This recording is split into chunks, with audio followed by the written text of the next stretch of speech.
அன்பு உறவுகளுக்கு வணக்கம். சமீபத்தில் ஒரு நண்பர் புல்லாங்குழல் மற்றும் கால்பந்து இவற்றுக்கான ஒரு குறியீடை என்கிட்ட சொன்னார்.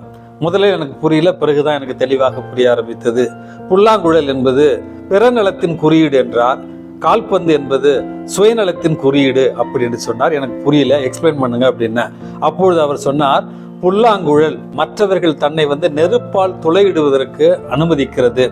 அதனுடைய ஒரு காரணமாகத்தான் காற்றை வாங்கி வெளியே விடுவதால் புல்லாங்குழல் இசைக்கிற பொழுது அழகான தெய்வீகமான உன்னதமான இசை, மனதை மயக்குகிற இசை, மனதிற்கு நிம்மதியை தருகிற இசையை அது தன்னை மற்றவர்கள் துளையிடுவதற்கு அனுமதித்து, காற்று தன்னுள்ளே சென்று வெளியே இனிமையான இசையை தருவதற்கு அனுமதிப்பதால் அது பிறநலத்தின் குறியீடாக காணப்படுகிறது.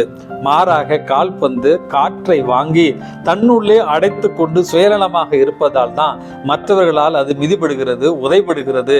அப்படி என்று வித்தியாசமான ஒரு கோணத்துல இந்த புல்லாங்குழலுக்கும் கால்பந்துக்கும் எனக்கு அவர் விளக்கம் கொடுத்தார்.